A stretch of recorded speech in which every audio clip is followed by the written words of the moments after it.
Welcome to this product presentation on the overview of Integral CAA++. This presentation is going to talk about the motivation behind ICAA++ and its interoperation with ICFD++. We're going to cover the CAA++ tools, then various features and capabilities such as subdomain mode, hybrid RANS-LES and smart SGS, the nonlinear Acoustics Solver, absorbing layer boundary conditions, and various uses of synthetic turbulence, in addition to the ImEx Time-Stepping scheme and far-field CAA++ solvers. So first of all, why CAA++? Most CFD methodologies are able to operate in a transient mode with a fixed delta t. So what sets this software suite apart from other CFD methods and codes? Well, first of all, we have advanced second-generation hybrid RANS-LES methods with improved accuracy, more reliable switching from RANS to LES modes, and a unique automatic eddy seeding from RANS statistics. We have a unique subdomain mode which allows a huge reduction in memory and CPU requirements by focusing on a small subdomain. It allows an automatic prescription of realistic outer boundary conditions determined from an a priori RANS calculation and self-tuning acoustically absorbing boundary condition layers. We have a smart subgrid scale LES model which allows miles-like accuracy away from walls but maintains RANS behavior near the walls in hybrid RANS-LES. We also have a nonlinear Acoustics Solver which reduces the cost of simulations where you have weak shear instabilities and provides improved accuracy for coarse mesh simulations. We also have the ImEx or automatic implicit-explicit time-stepping option for CFD calculations or CAA calculations in which the time step is based on acoustic CFL of around 1. Also for far-field propagation, we have CAA++ tools that allow massive cost reduction for long-range acoustic wave propagation. So the ICAA++ tools are designed to augment the acoustics prediction capabilities within CFD++. So let's talk about some of these tools. Firstly, subdomain mode. This was originally created for the nonlinear Acoustics Solver, so NLAS always operates in subdomain mode. And the idea is to reduce this simulation cost by limiting the expensive transient computation to a particular limited zone of interest. Now, in the current version of ICFD++, any CFD method, including any form of hybrid RANS-LES, can also be run in subdomain mode. Subdomain mode is designed to limit expensive transient computations to smaller, more restricted domains of interest. Typically, hybrid RANS-LES calculations for subsonic flows would require boundary conditions placed far away for the far fields. With an a priori RANS calculation, it's possible to extract a small subdomain and impose boundary conditions in a near field for a reduced CAA domain. Tools are available for creating subdomains and for mapping or interpolating data from larger RANS domains onto the smaller CAA domain. CFD++ provides a number of advanced hybrid RANS-LES methods. These are often suitable for strongly transient problems such as self-initiating flow instabilities or forced boundary motion. The newer methods 2, 3 and 4, that is DDES, IDDES and LNS, are designed to avoid spurious mesh-induced separation. Methods 3 and 4 can also be used with CFD++'s large eddy stimulation capability or LEST, which is becoming important for generalizing these methods to shallow separation and even for attached boundary layer flows. So hybrid RANS-LES can provide excellent predictions for high Reynolds number massively separated flows, two examples of which are shown here on the right. This example shows why hybrid RANS-LES is favored over unsteady RANS or URANS, even in situations where the mean flow is of the only interest. This is an example where standard RANS models such as SA and SST don't provide a particularly good job in terms of the lift. This is the case here of an airfoil at stall at 45-degree angle of attack. Switching from RANS into URANS mode, the simulation results get drastically worse, with a large overprediction of terms of kinetic energy due to an imposition of resolved Reynolds stresses on top of those provided by the model in RANS mode. So URANS here actually overpredicts CL quite significantly. There is a significant improvement in switching to either form of hybrid RANS-LES. Now, any large eddy simulation model in CFD++ can be upgraded to a smart SGS version, which improves accuracy but maintains the robustness of the underlying numerical scheme. Smart SGS keeps the important properties of our bounded upwind transport algorithms, but lowers its own diffusion to account for the effects of the inherent numerical diffusion. Here are a couple of examples that show the importance of this. We're comparing monotonically integrated LES on the left, where there is no subgrid scale model, with the standard SGS implementation in the middle and smart SGS on the right. Decay rates in terms of isotropic decaying turbulence are far too high with the standard approach, because we're effectively applying the subgrid stresses twice, once from the numerics and once from the SGS model. The second example is even more dramatic. Imagine you wanted to simulate an unsteady jet problem using a conventional SGS approach. On this mesh you wouldn't be able to because all shear layer instabilities get damped away, whereas with the smart SGS we maintain the accuracy of the monotonically integrated LES in the shear layers. Another important capability is the automatic generation of LES content at an inlet boundary, in other words, a boundary condition imposed only in terms of known statistics, or at a refined LES zone or subdomain. It's unrealistic to expect users to know how to impose velocity fluctuations as a function of x, y, z, and t, since we're virtually never going to have that information. So the approach in CFD++ is to let the code generate this content automatically from given or computed RAND statistics. CFD++ can transfer RAND's kinetic energy into directly resolved velocity fluctuations that match modeled temporal and spatial correlations in a given target stress tensor. Here's an example that shows the importance of this synthetic turbulence. This is a simple geometry with a shallow separation. Existing RANDS models fail to predict the skin friction well, and unfortunately existing hybrid RANDS LES models don't work very well either. First, here's the issue with the RANDS CF or skin friction predictions.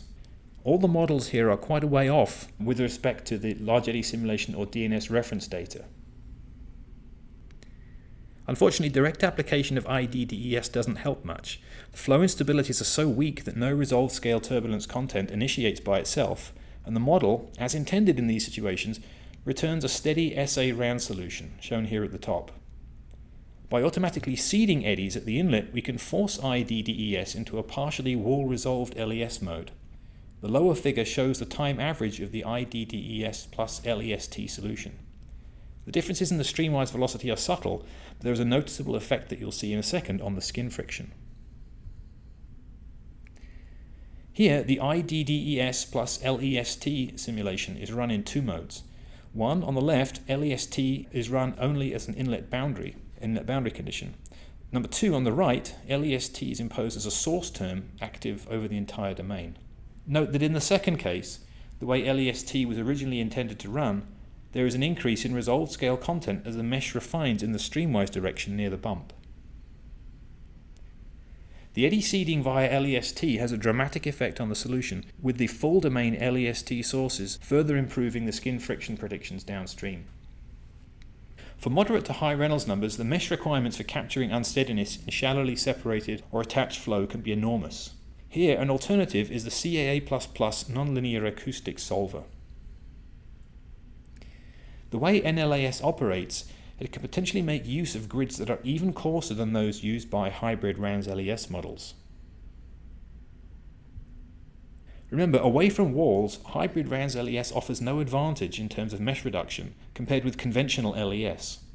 For this reason, CAA++ contains a method designed to help minimize the cost of acoustics calculations by reducing the mesh and using modeling to account for the effect of subgrid fluctuations.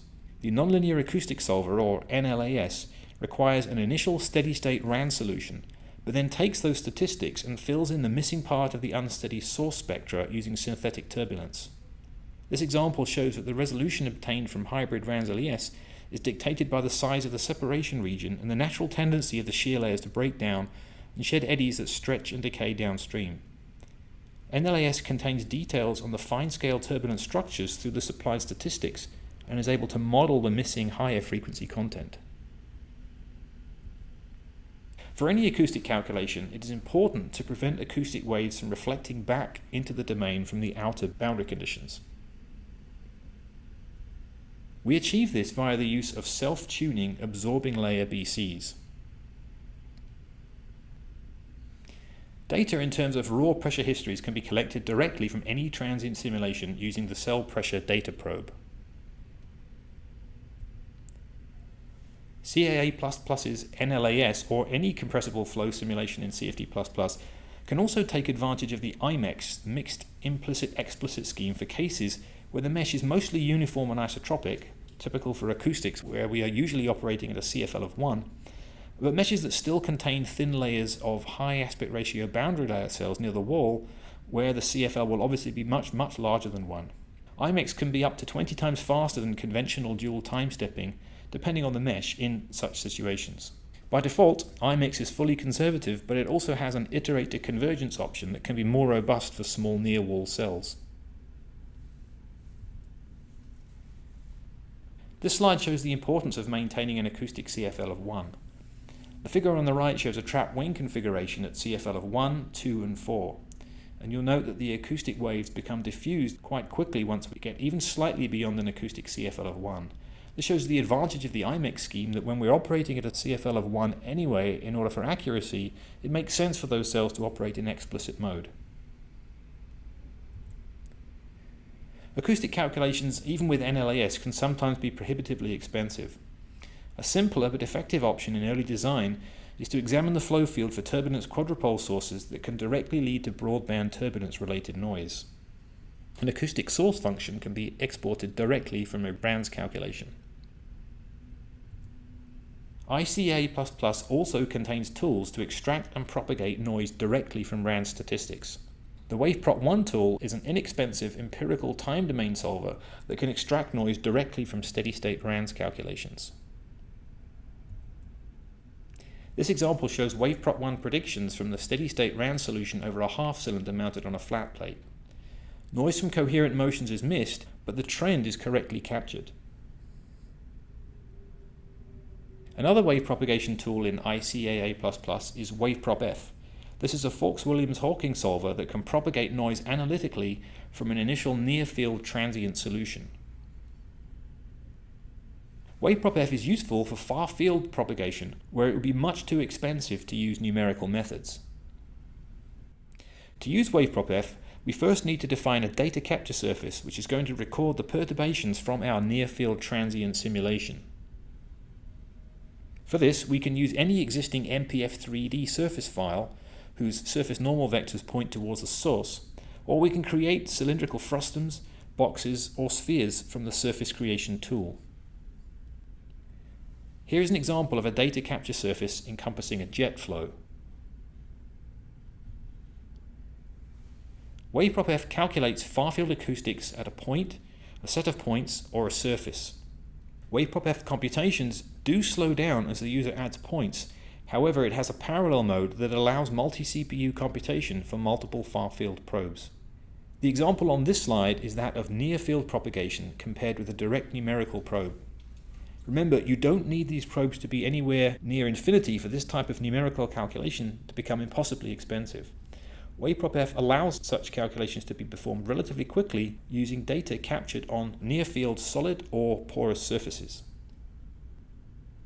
Another important feature in ICAA++ is the Wavepropd Directivity tool. This tool reads the same near-field surface data and computes the overall sound pressure levels on a far-field arc of the user's choosing. Wavepropd links to the internals of MCFD1DP, so the final plot shows automatically after running this tool. This example shows the Wavepropd solution for a single quadrupole source in a free stream in comparison with theory. The automatically generated directivity plot can be created in terms of overall sound pressure levels or root mean square. The MCFD PPLT tool allows direct plotting of pressure time histories. The fast Fourier transform tool, MCFD FFT, which has a variety of signal processing capabilities, can be launched directly from the MCFD PPLT tool. The MCFD FFT tool reads any two-column ASCII data with the probe PROBE prefix. MCFD FFT has a variety of input and output options, and it even works with unevenly sampled data that isn't power of 2 in length. One important consideration is that of windowing functions, to remove spurious high-frequency contamination as a result of using non-periodic input data. The FFT tool has a variety of windowing functions with optional corrections for amplitude or energy.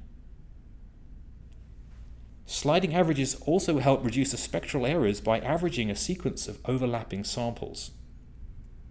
Here's an example of that. Notice that with a single fast Fourier transform, the frequency domain output on the right shows large variations across the frequency bins. That variance in the frequency domain plot is significantly reduced by the use of sliding averages.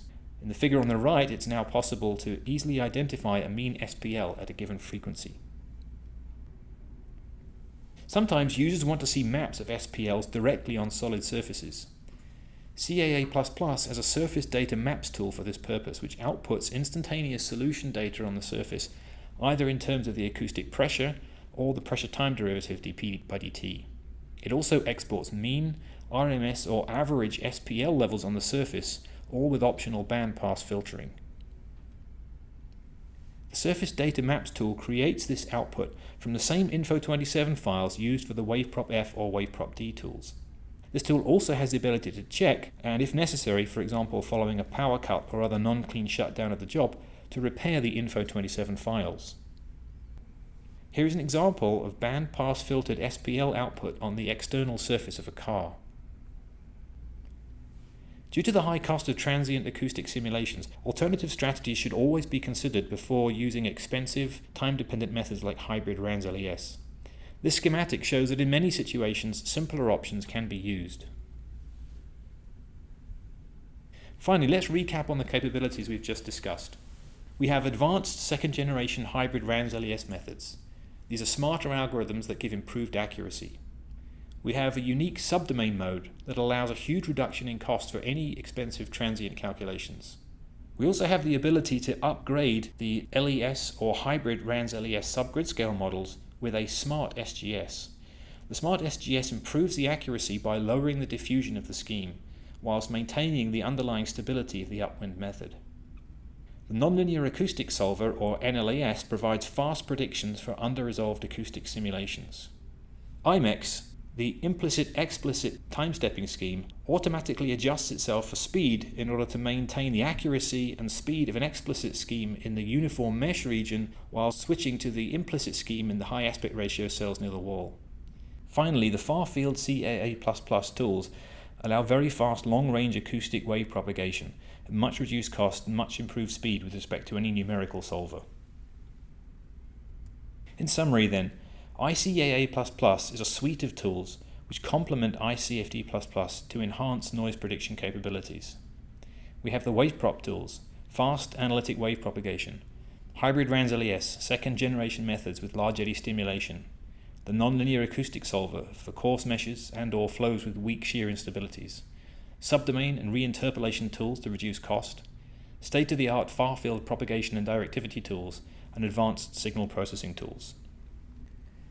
And as always, please feel free to contact us with any questions, and thanks for listening.